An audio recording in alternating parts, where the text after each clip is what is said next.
Do you want to stay more focused on the right goals in your life, or even just figure out what the right goals are for you? Do you want clarity? Do you want better work-life balance? Well, you're in the right place. Welcome to Success Through Failure. Welcome to the Success Through Failure podcast, the show that reveals failure as your path to success. You'll listen to intriguing interviews with some of the most successful people on the planet and learn how their failures became a launchpad for success and how yours can too. Here's your host, former Division I All-American wrestler, former Division I head coach, speaker, and personal coach, Jim Harshaw. Welcome to another episode of Success Through Failure. Today, I bring you another solo podcast. I really enjoyed getting a couple of these out recently, and I know that whenever I'm listening to other podcasts, I like to I don't like to always just listen to other interviews. So I want to actually hear straight from the horse's mouth. So that's what you're going to get today, and something that I've been really wanting to share for a long time, and I'm so glad I'm finally getting this out. Actually, Scott Jones from the Athlete on Fire podcast network urged me to do this a long time ago. And Scott, I'm finally getting this thing out. Thank you for pushing me on this. And the title of this, basically the concept is my biggest failure as an entrepreneur, the 4 unbreakable rules of business and life that I discovered through failure. And I discovered these through failure as an entrepreneur. But when I experienced that failure as an entrepreneur,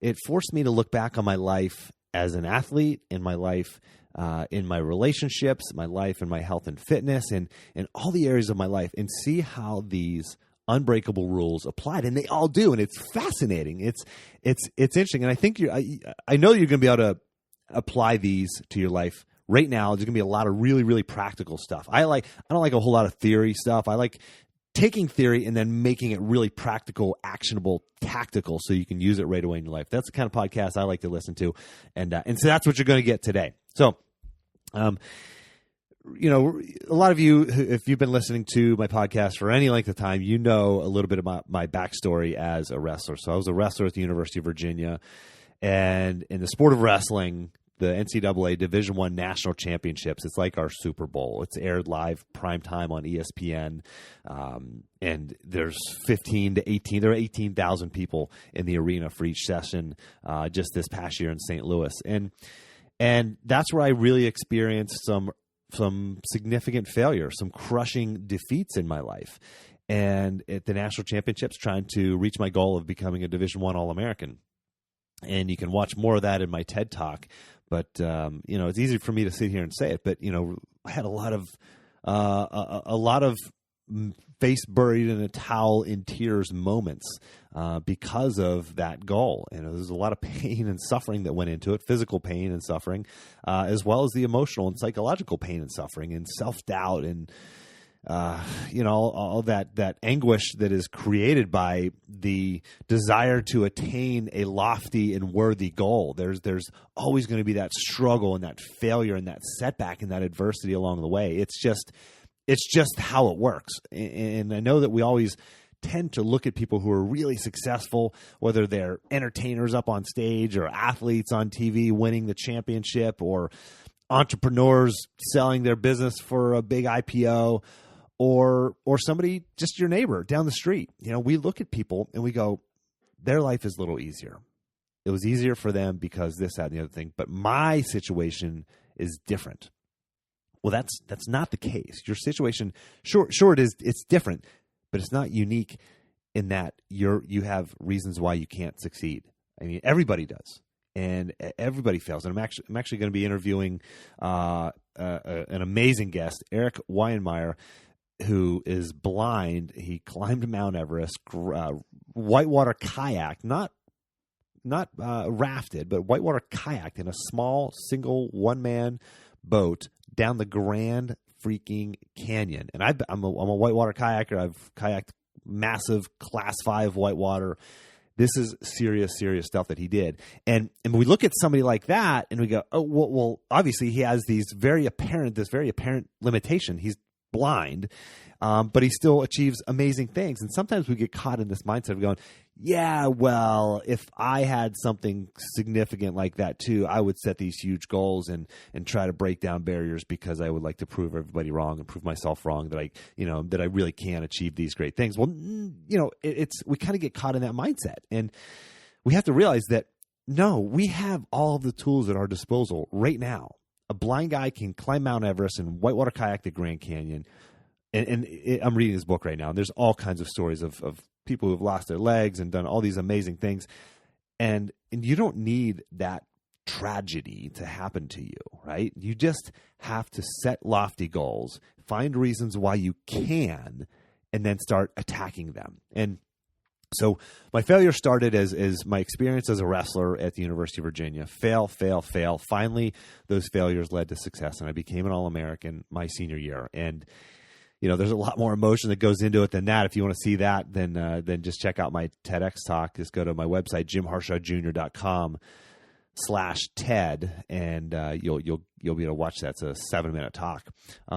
But also my failure, later on in my life, as I started a successful business. I was a Division I head coach, and I trained at the Olympic Training Center, and all these great things happened. But failure happened to me too. I had a failed, my first business was successful and I sold it. And my second business was an absolute failure. And looking back, I can see all the things that I've gained from that, some of that knowledge that I gained from that failure, not only business wise, but also health and relationships and everything else in my life. And I learned so much from that failure. That particular failure caused me to look back and really evaluate my life and evaluate other failures and where I learned in those. And I'm going to share with you 4 key lessons that I learned that started from that experience, this Riot Sports Marketing. For those of you listening who remember when I had that business, Riot Sports Marketing, several years back, and that eventually turned into a failure. And I had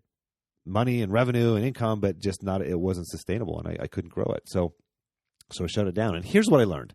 Number 1, solve the problem the way that your audience wants it to be solved. Okay. And here's what I mean by that. I'm going to give you an example, a business example, and then I'm going to give you a life example. And so in business, solving the problem the way they want to solve. So I identified a problem in the market, in the youth and scholastic sports market. Coaches, they need better communication systems. They want to raise more money. They want more fans, and they don't have enough time in the day. And these are not their strengths. They want to focus on coaching, right? And so I built a product that did this for them. But what I learned in the end is I solved their problem. And that's great. And that's what you're supposed to do in a business. And I thought I was doing the right thing.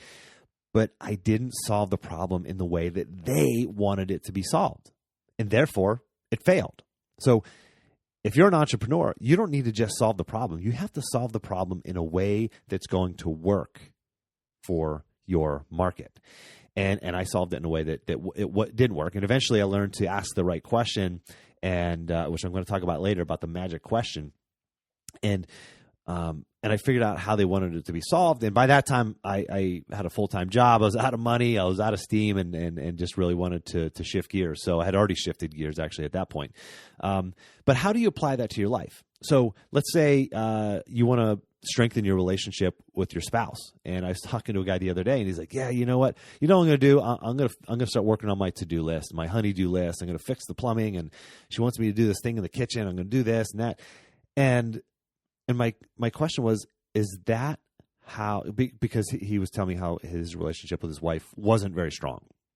And I said, is that the way that she would want you to solve that problem, by fixing things? And maybe it is, but I encouraged him to think about that. And the more he thought about it, he said, you know what, probably a better way would be spending more time with her, more quality time. And so we ended up setting up, they were going to go for a walk.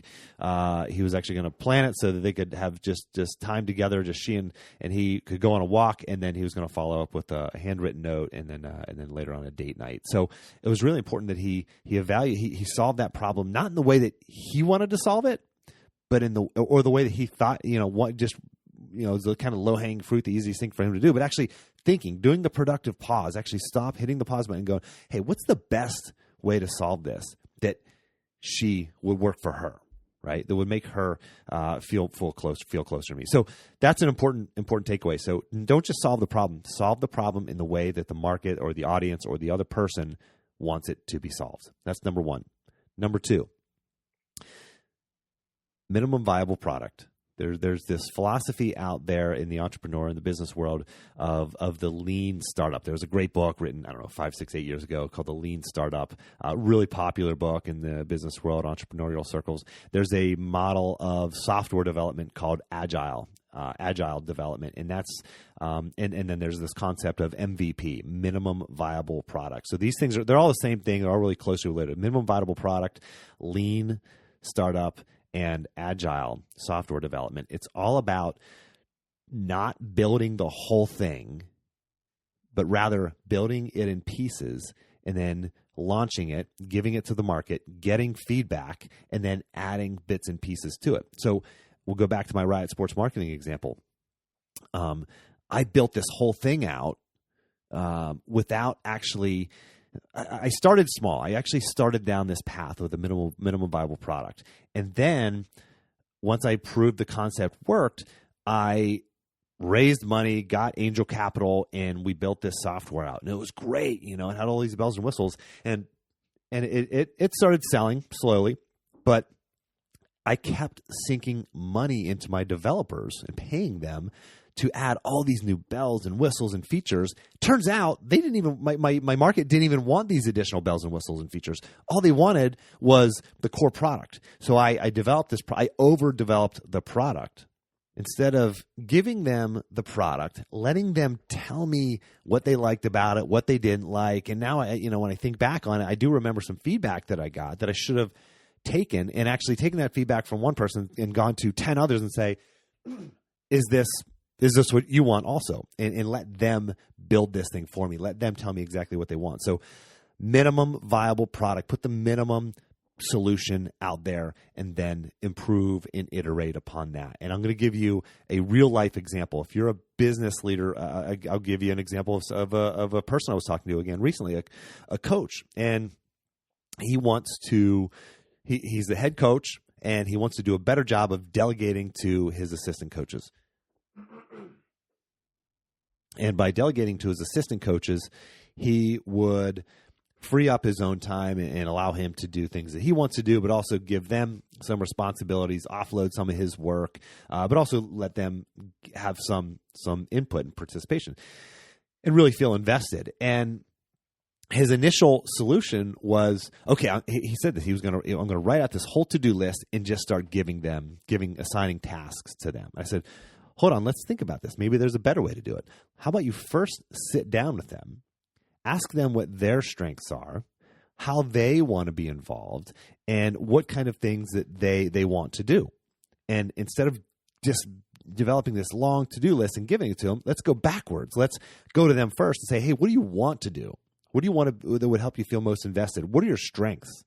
What are the skills that you have that we're not quite leveraging the most? And then giving them one task each and then letting them execute on that, letting them find success, and then building upon that success. So that's lean startup. That's agile. You can build slowly, iterate, get feedback, iterate, put it out to market again, and solve problems that way. It's a better way of solving problems than just pushing them out to the market or pushing them on your assistant coaches or the people who you manage, or your family for that matter, your kids, your spouse. So minimum viable product, start small, start with the end in mind and get what they want, find out what their strengths and weaknesses are, what they want to do, and start delegating that way. So that's another way that's a real world practical use for that role. So that's rule number 2. Again, rule number 1 was solve the problem how they want it solved. Rule number 2 is minimum viable product. And rule number 3 is this: the rules don't always apply. So don't always listen to everything the experts tell you. When I was building Riot Sports Marketing, I went to every single expert out there. And it was great. I leveraged every possible business coach, business resource you could name. my investor helped me and connected me with some people, and I'd sit down with them and get feedback to the point where I got too much feedback, and I was trying to do everything that everybody says. You should add this feature. You should do it that way. You should try to sell it this way. And it was really helpful. And you should definitely go to the experts, and you should take in what they say, but you don't have to execute on everything they tell you. And that's what I was doing. I was doing every single thing that everybody told me to do. And instead of doing all of those well, or a few things well, I was trying to do all those, and I didn't do any of them all that well. But I did a good job of testing sort of different models. But in the end, they didn't have the solution. In the end, the market actually had the solution. So I go back to rule number one, solve it how they want it to be solved. So none of these experts were telling me that. None of these experts told me to solve the problem, not just identify the problem and solve it, but identify the problem, solve it, and solve it in a way that would actually be beneficial to them. The way that the market wants it will give you money to actually pay for that solution. And so how is that relevant in the real world? Well, you're going to be able to read, you listen to all these podcasts, you listen to this podcast right now, you might probably listen to others. You probably are the type of person who reads books and talks to people and talks to experts. You can't listen to every expert. Okay, you can take in what they tell you. You can take in what you read from a book. You can take in what you listen to a podcast. You have to make it your own. It's fascinating. Sometimes I will listen to two podcasts back to back, and there'll be amazing experts at their field, millionaires and successful and entrepreneurs, whatever. And two of them, they say they have like conflicting viewpoints on how to go about the same thing. It's fascinating, but both are successful. So there's not just one right way to do things, and the rules don't always apply. One of the rules of business, for example, is name your company something that people will instantly know what it does. That's just kind of a rule of thumb. Well, you got Google out there, and you've got Apple out there. You've got all these companies that are extremely successful that their name makes absolutely no sense and is not relevant to what the actual product is. And this is true. I look back at my life as a wrestler. I had a ton of coaches. And one thing that my dad did for me, and my mom and dad really, they would expose me to as many different coaches as possible. So it was great. So I got all these views and inputs and all this advice from all these different coaches. I travel, we drive all around to get the different practices, and it was great. And same thing in college. I would just go and sit down with all my coaches at any possible point that I could. But I couldn't do all the things that they told me to do. So I could take a little bit from this coach and not, a few things that he did tell me. And then I go to another coach and take a few things from him, but ignore a few of the things that he told me. You can't do everything that everybody tells you, and you shouldn't do what everybody tells you, because there are certain things that are just not going to work for you.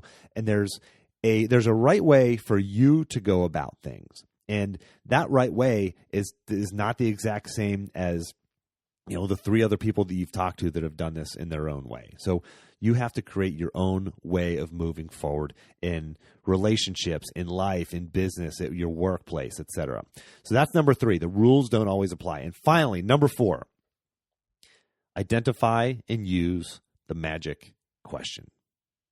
And here's what I mean by that. I actually touched on this briefly a few minutes ago, but the magic question is this.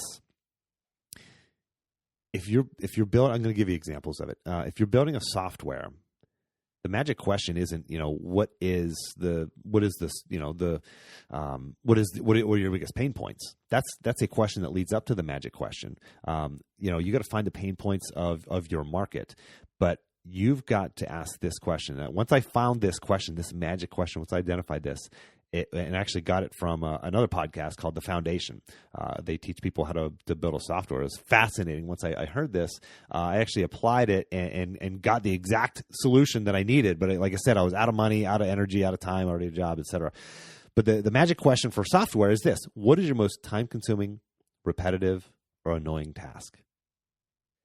Again, what is your most time-consuming, repetitive, or annoying task? If you're in the software industry, that's the question you have to ask in order to determine what problem to solve, and then you can find out how they want that problem solved. So, and if you're in my world, in fundraising, the magic question, I learned this from a seminar that I attended, was, what do you want to accomplish most with your philanthropy that will be most meaningful to you? What do you want to accomplish with your money that would be most meaningful to you? And if you ask this to a prospective donor, and I know there's a lot of coaches listening, ask that to somebody who already gives to your program and who has the capacity to give a lot more. If you ask that question, they're most likely going to sit back in their chair and go, I never thought of that. And it's going to take some thought. They probably won't be able to answer that question right away. But continue, just shut your mouth and let them talk. Let that simmer and let them think about it. And eventually things will bubble up and you can just continue to ask questions. And once you find that thing out, then you can target your discussion around that thing that they most want to accomplish. And maybe it's helping underprivileged student athletes have gear and equipment, or maybe it's maybe they want to build a building and have their name on it. Whatever that may be, you'll find that out by asking that magic question. And here's the magic question that you need to ask yourself, and that I ask a lot of my clients when I start working with them, is this.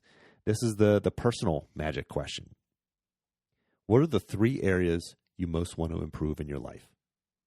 What are the 3 areas that you most want to improve in your life? And when you can answer that question with the 3 areas, and then you can start identifying action plans around those areas. So ask yourself that right now. Hit pause, and ask yourself, what are the 3 areas that you most want to improve in your life? What are the 3 areas that I most want to improve in my life? And I tell you, I've asked this question a million times and I get a lot of similar answers. It's balance, it's clarity, it's focus, it's stronger relationships, it's more money.